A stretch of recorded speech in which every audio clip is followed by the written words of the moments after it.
राहुरीनगर पाथर्डी विधानसभा मतदारसंघाचे उमेदवार आमदार प्राजक्त तनपुरे आणि त्यांच्या कार्यकर्त्यांनी रविवारी नगर तालुक्यातील बुऱ्हाणनगर येथील आठवडी बाजाराच्या दिवशी बाजारात धुडगूस घालत दहशत निर्माण केल्याचा आरोप गावकरी आणि शेतकरी करतायत।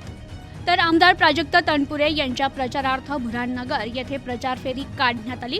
या ठिकाणी रविवारी आठवडी बाजार असल्याने शेतकरी आपला शेतीमाल या ठिकाणी विक्रीस घेऊन आले होते आणि अनेक ग्रामस्थ देखील बाजारात आले होते।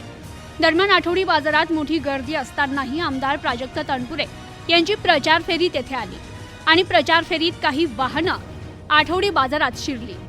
शेतकऱ्यांनी विक्रीसाठी ठेवलेल्या भाज्यांवरून प्रचार फेरीतील वाहनं गेल्यानं शेतकऱ्यांच्या शेतीमालाचं भाजीपाल्याचं मोठं नुकसान झाल्याने आक्रमक झालेल्या शेतकऱ्यांनी संताप व्यक्त केलाय।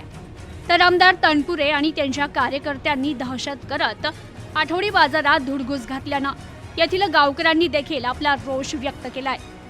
Bureau report news today 24 Ahmednagar.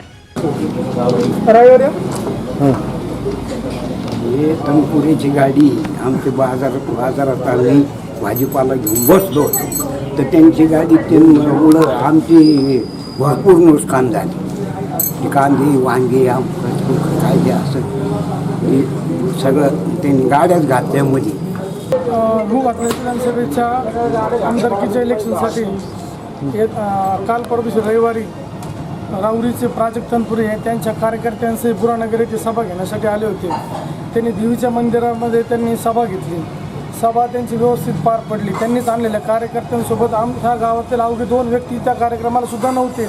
त्यांनीच आणलेल्या कार्यकर्त्यांनी त्यांनी सभा घेतली आणि ते पायी चालत बुऱ्हाणनगर गावातून बुऱ्हाणनगरच्या वेशीकडे आले। वेशीमध्ये बुऱ्हाणनगर रविवारी हा बाजार असतो त्यांना माहिती, तरी पण त्यांनी जाणीवपूर्वक त्यांच्या बुऱ्हाणनगरमधल्या असलेल्या 1-2 लोकांनी बुऱ्हाणनगरच्या बाजारामध्ये गाड्या घालून शेतकऱ्यांचं खूप मोठं नुकसान केलं। तरी शेतकऱ्यांनी सहनशीलता बाळगून त्यांना एकही शब्द बोलले नाही, कारण का हे वातावरण इलेक्शनचं आहे त्याच्यामुळे त्यांना कोणी बोललं नाही। पण त्यांनी जाता जाता त्यांनीच घोषणा दिल्या की तुम्ही घाटाखाली या, आम्ही तुमच्याकडे बघतो वगैरे, पण तरी त्यांना कोणी या ठिकाणी प्रत्यक्षदर्शी पोलीससुद्धा होते आणि सर्व समस्त गावकरी बाजार सर्व लोक होते। जर अशी काही घटना झाली असती तर पोलिसांनी त्याची नोंद केली असती, पण अशी घटना घडली नाही। पण त्यांनी जाणीवपूर्वक दुसऱ्या दिवशी काहीतरी भावनिक राजकारण करायचं, आपल्या स्वतःचा पराभव हा समोर दिसतो डोळ्यासमोर म्हणून काहीतरी कडले साहेबांना जाणीवपूर्वक बदनाम करायचं।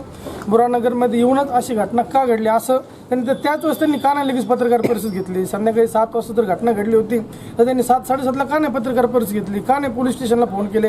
का नाही SP साहेबांना फोन केले?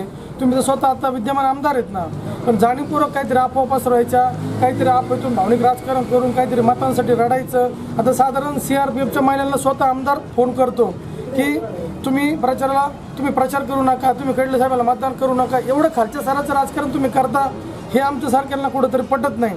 आणि दुसरं म्हणजे प्राजक्त तनपुरे 5 वर्ष आमच्या गावात उगवलं आहे, तो काय आज नाही आला, तो 5 वर्ष उगवला आहे। एक गावातलं एक साधं काम दाखवा, तुम्ही मतं मागायला एक तरी काम दाखवा ना। पण केवळ हे तुमचं भूलथापांचं राजकारण चालणार नाही, भावनिक राजकारण चालणार नाही, तुमचा पराभव दिसतो म्हणून तुम्ही सर्व गोष्टी करवले असं आमचं समस्त गावकऱ्यांचं। माझा भाजीपाल्याचा धंदा आहे, शेतीतला माल मी आणतो। छटाक हात पावलीने सगळ्या गाड्या माझ्या भाजीपाल्यावर घातल्या। बरोबर, वांगे गेले, भेंड्या गेल्या, मेथी गेली, कोथिंबीर गेली, 5-6 गाड्या घातल्या, मोटरसायकली बी घातल्या। किती मोठी नुकसान केली माझी। रविवारी प्राजक्त तनपुरे यांची गावामध्ये प्रचार फेरी आली। प्रचार फेरी आल्यानंतर त्यांनी गावामध्ये अंबिका मंगल कार्यालयामध्ये त्यांची सभा झाली। सभेनंतर त्यांनी आमच्या गावामध्ये आठवडे बाजार भरतो रविवारी त्यांनी ती रॅली बाजारामध्ये घातली।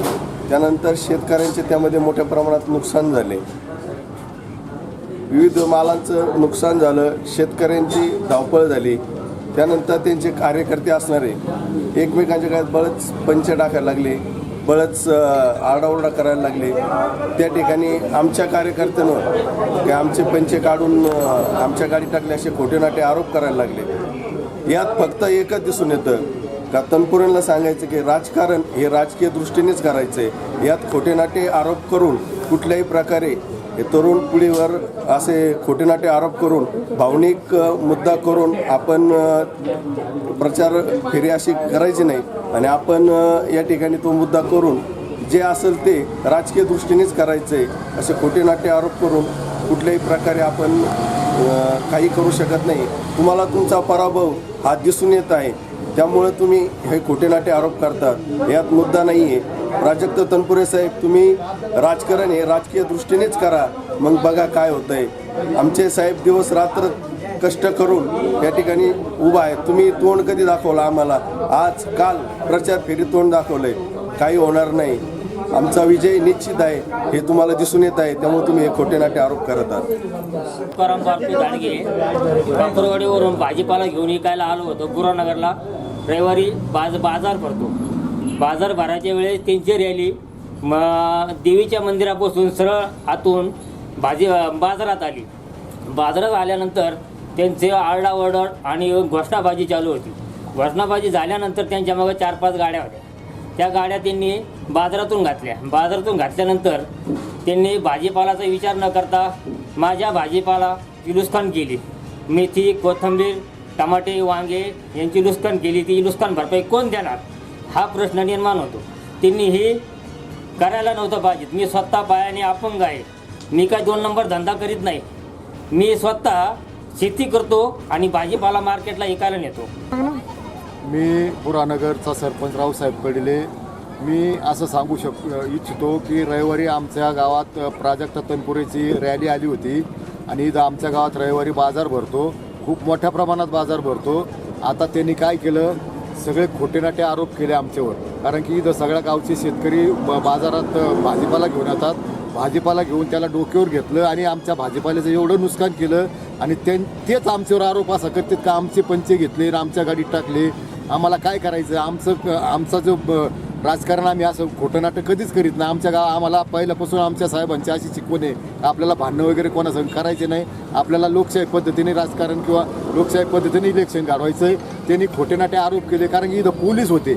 तसं जर काही केलं असतं तर इथं पोलिसांनी आमच्या पोरांना लगेच ताब्यात घेतलं असतं. आणि हे सगळं आमचं इथं सगळं काही वेगळं वातावरण त्यांनी तयार केलं आणि आमच्यावर खोटे नाटे आरोप केले. त्यांनी आमच्या भाजीपाल्याचं शेतकऱ्यांचं नुकसान केलं. त्यांना पराभव दिसतोय समोर. आमच्याकडे लोक जास्त येतं. आमचे साहेब रात्रंदिवस डोळ्यात तेल घालून लोकांची सेवा करतात. हे त्यांना आता खपत नाही आणि आमचा विजय निश्चित दिसतोय म्हणून त्यांच्या पायाखालची वाळू ढासळलेली म्हणून खोटे नाटे आरोप पहिल्यापासून करतात. त्याच्यात आमच्या गावातले काही जे 2-4% विरोधक येतं, 2-3% ते त्यांना साथ देतात, ते त्यांना भडकावतात, साहेबांबद्दल वेगळं काहीतरी सांगतात. पण हे सगळं चुकीचं आहे. सगळे खोटे नाटे आरोप येतं. त्यांचा पराभव समोर दिसतोय म्हणून ते आता काहीतरी आरोप करायचे म्हणून आरोप करतात.